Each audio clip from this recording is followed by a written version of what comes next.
Deputado Capitão Alberto Neto, do Partido Liberal, pré-candidato ao Senado pelo PL. Obrigado por estar conosco aqui, deputado. Jefferson, é um prazer estar aqui com você, fazer esse bate-papo de política. É um prazer estar aqui na TV Diário. Então vamos falar muito sobre política hoje, eu acredito. Você é o maior especialista do nosso estado, então não vai ser outro assunto se não for esse. Nem tanto. Mas vamos lá. Eu vou começar pelo começo, né? Você conversar com as pessoas aí fora, até com adversários seus, há mais ou menos um consenso de que se o Alberto não errar, não perde. Certo? Você aparece ali em primeiro, em algumas pesquisas com o Eduardo, disputando pau a pau com o Eduardo, o senador Eduardo Braga. Como é que você age com isso? Você se sente favorito? Jefferson, eu primeiro me sinto muito honrado. A gente veio de uma campanha muito dura para prefeito de Manaus, uma campanha que a própria Polícia Federal está fazendo uma investigação e já revelou os dados do celular, da perícia que foi feita no celular, mostrando uma grande quantidade de compra de votos feito pelo meu adversário, Davi Almeida.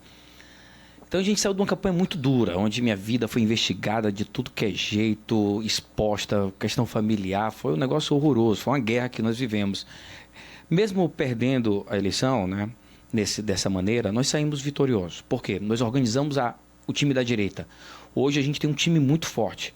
Hoje a gente tem a professora Maria do Carmo para governo, nós temos o capitão Alberto Neto para o Senado, nós temos o sargento Salazar, que foi o vereador mais votado e hoje tem de ser o deputado federal mais votado da história. Nós temos uma base de deputado estadual, de deputado para campanha para deputado federal. O time está muito bem formado. E agora isso tudo... Aí tem aquela perguntinha tradicional, né? Você montou o time, aí o Garrincha perguntou para o técnico. Vocês combinaram com os russos? Com os russos. Mas quando a gente olha as pesquisas, aí que está. Quando a gente olha as pesquisas, a gente mostra que o povo está pedindo essa mudança. O povo quer ver algo diferente na política do nosso estado.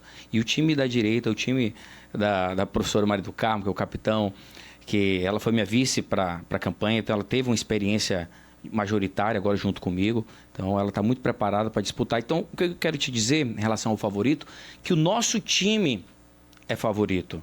Então não é mais o capitão Alberto Neto sozinho, é o time da direita.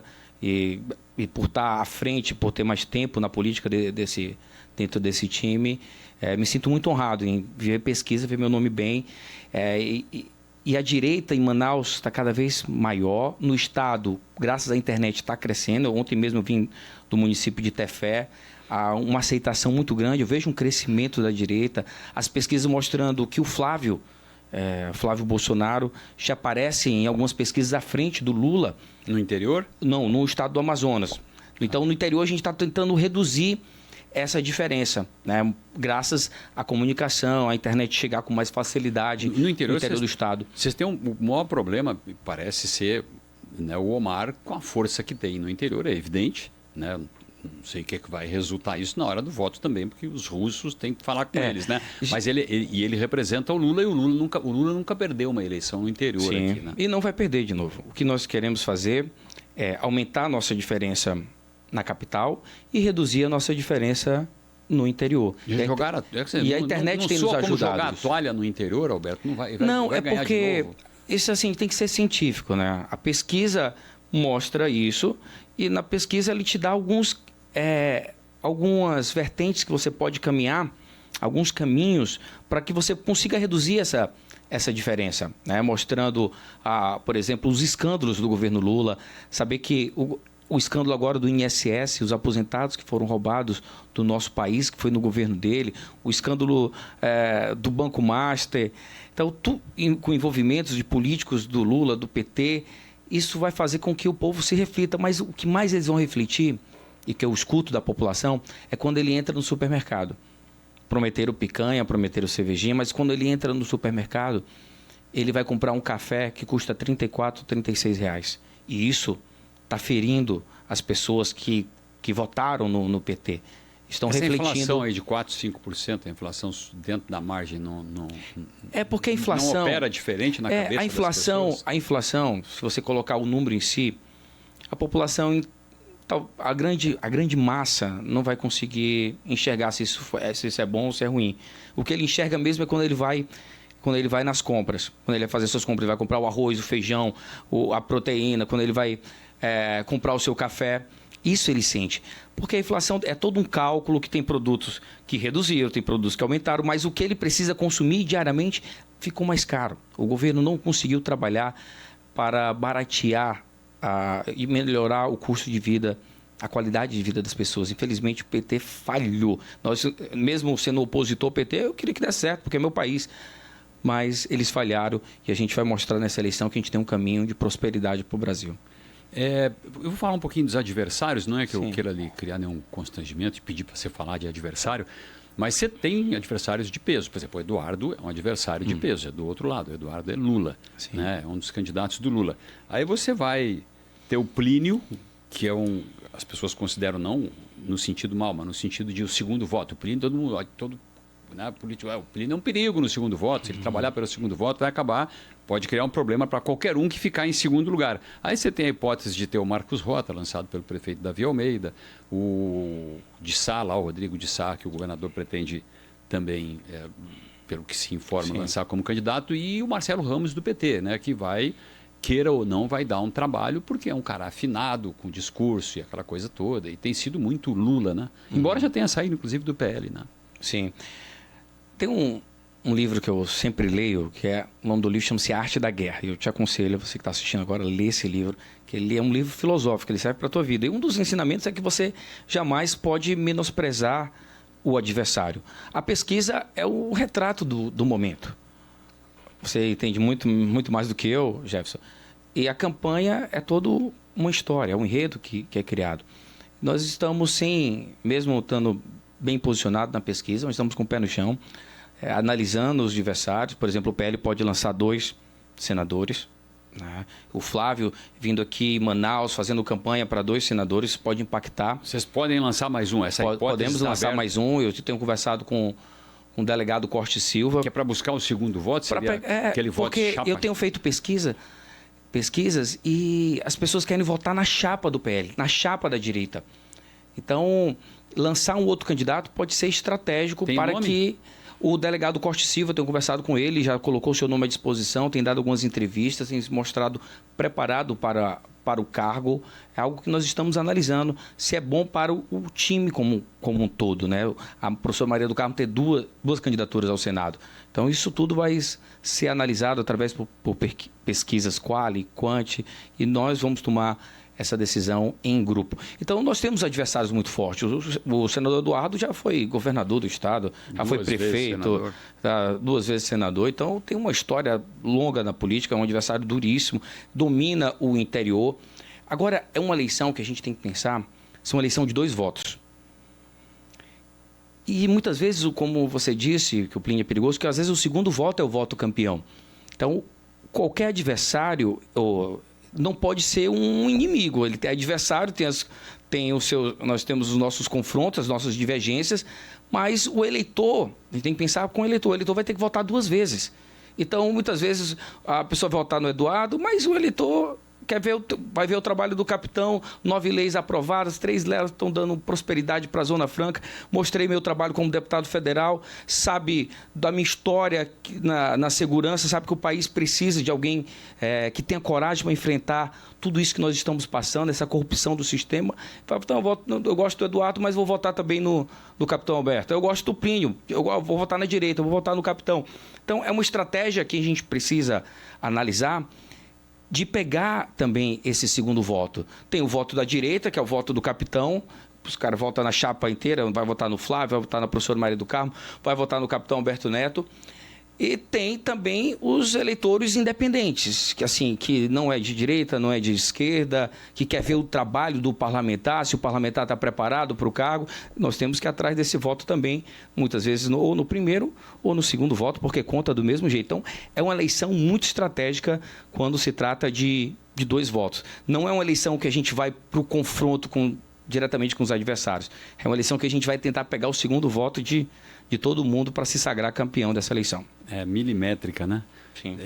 Alberto, o Flávio Bolsonaro, que até aqui parece que vai ser oficializado como candidato da direita, do PL, do bolsonarismo, para a presidência. Ele qual a chance real? Você falou um pouco disso no começo aí e tal, mas qual a chance real dele de aqui na região ele ter um resultado positivo? Aqui o que se diz é o seguinte, que o Bolsonaro não fez nada e que o Lula fez muito. Bolsa Família, não sei o que, Minha Casa Minha Vida. Né? O pessoal até faz a brincadeira que o Bolsonaro inaugurou uma ponte lá em São Gabriel da Cachoeira de 50 metros, sei lá, pouco, menos do que isso até. Então, assim, dá para imaginar que ele é um bom cabo eleitoral, que ele é um bom indutor de votos para vocês aqui? Jefferson, tem um dado que é muito importante e até simbólico, que quem ganha no Amazonas, ganha no Brasil. Bolsonaro ganhou aqui em 2018 e ganhou a eleição. O Flávio, em 2022, Bolsonaro perdeu no Amazonas. E o Lula ganhou a eleição. E perdeu a eleição. É algo que acontece também em Minas Gerais. Quem ganha em Minas, tem sempre ditado, quem ganha em Minas Gerais ganha no Brasil. Aqui no Amazonas é a mesma coisa, uma eleição muito acirrada. Quem ganha no Amazonas vai ganhar no Brasil. Quando a gente vai fazer a comparação, primeiro as pessoas já estão cansadas do governo do PT. Eles voltaram de novo ao governo e não trouxeram nenhuma novidade. Na verdade, repetiram as más práticas do passado e escândalos por mais escândalos, o aumento de impostos. Nós tivemos mais de 37 aumentos de impostos e taxas. As pessoas estão revoltadas com isso. Como eu falei, a questão do cidadão ir lá comprar o cafezinho e pagar R$36 numa caixa de café. Isso a população está sentindo. E quando a gente vai falar de programas, por exemplo, eu estive no sul do Amazonas recentemente. As pessoas têm uma revolta com o PT porque eles tratam as pessoas do agro, né, quem está plantando, quem está cuidando do gado, como criminosos.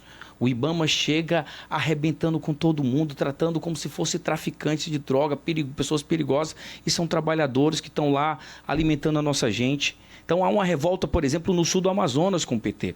Ninguém aguenta mais ser tratado como diferente, sabe? E teve muito discurso no passado, e os adversários fizeram muito isso, da defesa da Amazônia, de deixar a floresta intacta.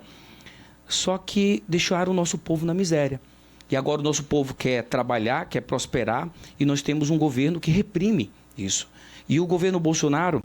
Você não acha que o Lula vai vir com tudo para cá, mandar recurso, estrutura para resgatar?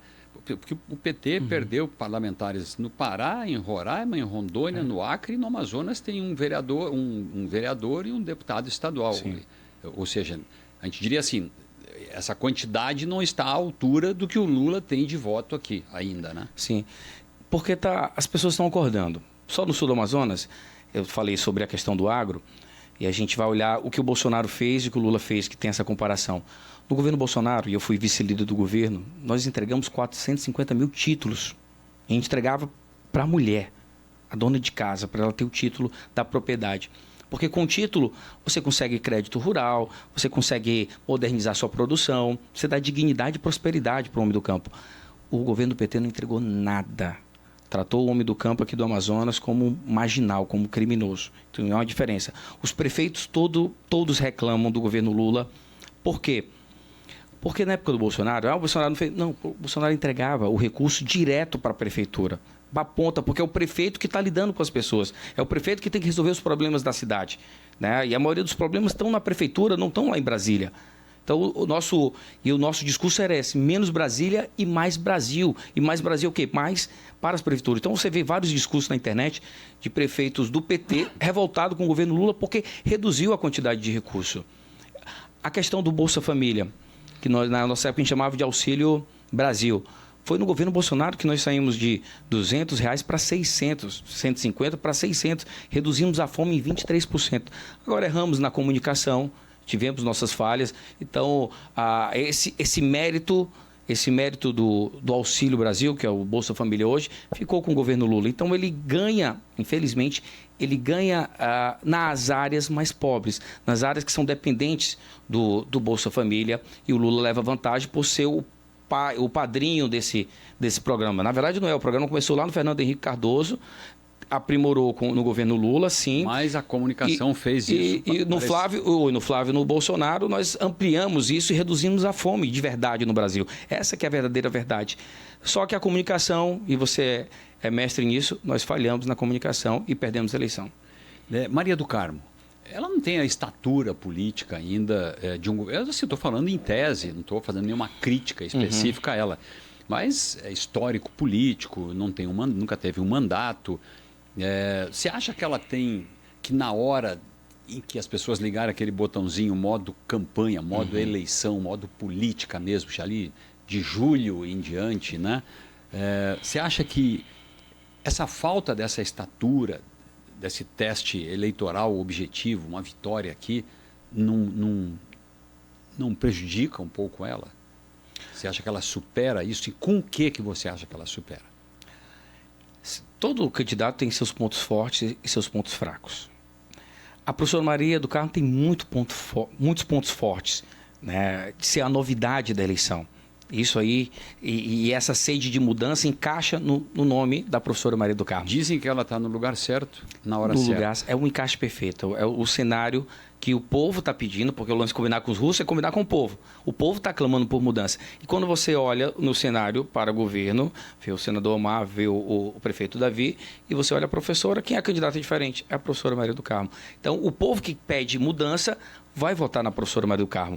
Sobre preparo, ela veio de uma campanha comigo de prefeito de Manaus, uma campanha duríssima, que nós saímos lá de trás, fomos crescendo nas ruas. Ela dividiu o mesmo tempo de TV, então ela aumentou sua curva de conhecimento, passou por embates dentro desse processo, então ganhou a maturidade para um processo eleitoral.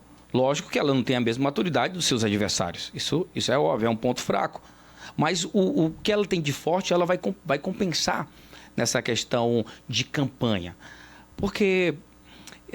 e ela vai se superar, acho que durante o processo, em passar para a população o preparo que ela tem no mercado privado, como ela transformou a faculdade dela na maior faculdade da região norte, como a eficiência do privado, né? Porque o privado não admite falhas, senão você perde para a concorrência.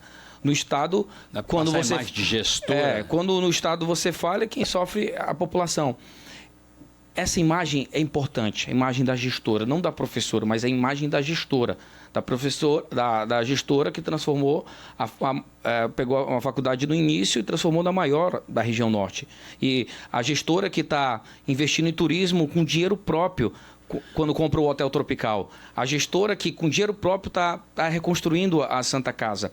Então ela tem já, com pouco tempo... né, nessa questão política, mas já tem grandes feitos. E a gente vai mostrar que a eficiência do privado pode ser levada para o público, sim, e quem vai sentir isso vai ser a população do Amazonas.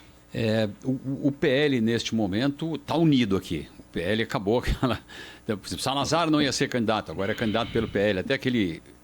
Como é o nome daquele rapaz que é o parceiro do Salazar? Kidson. Sim, o nosso candidato estadual vai ser candidato. Eu percebo que o PL botou muita importância no Salazar, né?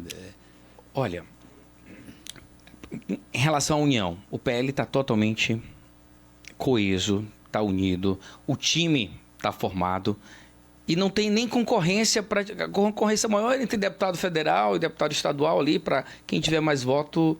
vai vencer, mas isso está muito... Até isso está bem alinhado. Porque, por exemplo, se o Kidson, que é o braço direito do sargento Salazar, você acha que for campeão de votos, vai ajudar toda a chapa, ajuda todo mundo. É suficiente para elegê-lo? Entendeu? O que ele faz, assim, eu não tô... Também é uma crítica, mas... preparação para ser um deputado, aquilo ali é suficiente... botar apelido nas pessoas, é a crítica que se faz aí ao Salazar de um modo geral, e é ele, né? Sim, não, eu acompanho a trajetória do sargento Salazar desde o início. Trabalhei com ele na Força Tática. Nós éramos assim, com todo respeito, mas nós éramos os melhores policiais da época. A gente competia quem prendia mais bandido na rua. Então, o preparo dele na segurança pública é excepcional. Quando ele migra para a internet, ele começa a mostrar uma linguagem fácil para a população. Começa a viralizar desde no fim da sua carreira policial e quando entra na política. Porque quando a gente quer quando olha um vereador, as pessoas não veem se o projeto dele está impactando muito, mas ele quer ver se o vereador está falando o que ele quer falar para o prefeito. Se ele está fiscalizando as coisas erradas que o prefeito está fazendo, que está impactando a população. E ele tem se mostrado um dos maiores fiscalizadores da Prefeitura de Manaus, inclusive até do governo do Estado, até ele extrapola, vai lá para o governo também fiscalizar. Então, a população olha para o Sargento Salazar e se sente representado. Pô, ele está falando o que eu queria falar. Ele está fiscalizando como eu queria que ele fiscalizasse. Votei nele para ele fazer isso, para fiscalizar. Então, ele mostrou a sua competência como parlamentar. E está preparado para ser um deputado federal. E nas pesquisas, Jefferson, é impressionante. Ele tem uma linguagem fácil, dinâmica. Todo vídeo dele viraliza, mas tem vídeo lá que dá 10 milhões de visualização. É um negócio incrível. Que eu vou em outros estados, as pessoas perguntam por ele. Eu cheguei um dia desse em Rondônia, os caras perguntam, cadê o Água de Salsicha e o Lambaceiro? Os caras não lembram nem o nome dele, mas lembram dos apelidos que ele coloca no prefeito, no vice-prefeito. Essa linguagem que é a linguagem do povo. Eu peguei um Uber em Porto Alegre e o cara perguntou se eu conhecia o Salazar. Eu pensei que estava perguntando por alguma pessoa, nem imaginei que era o político, né? Você conhece o Salazar lá? Eu digo, qual Salazar? O vereador lá. Eu digo, você conhece o canal? A gente acompanha ele. O cara era de Canoas. Então, assim, ele é, sem dúvida, um fenômeno na mídia. Ele é um fenômeno na comunicação. Agora, não sei se ele tem status, mas é outra história. Tem que perguntar então, assim, quando você olha o trabalho dele fiscalizando, mostra que tem coragem, que ele vai fazer o que o parlamentar precisa fazer, fiscalizar, não ficar com o rabo preso com a máquina. Então, ele já mostrou isso como vereador. Agora, ele vai ter uma chance de mostrar isso como deputado federal. E as projeções, ele se tornar o deputado federal mais votado da história. Na eleição passada, nós tivemos o deputado Amon, e nessa vai ser o Sargento Salazar. E ele está trazendo um novo candidato, um policial que sempre trabalhou com ele, que é o Kitson, que tem se demonstrado, assim, na mesma pegada da comunicação, que vai fiscalizar. Eu acho que vai colar muito a imagem, e o Kitson ali vou chutar aqui uns 100 mil votos para deputado estadual só com a força da internet. Alberto, a gente está quase no final, mas isso vai ajudar toda a chapa. Então, não sei que momento vai sair a entrevista, mas se você quer vir para o PL, nós vamos ter puxador de voto e vai ser o melhor lugar para você se eleger deputado estadual. Lógico que tem que ser de direita para vir para cá. 2 perguntas básicas, para você se puder responder. A primeira delas é a 319, né? Aliás, vou falar o contrário.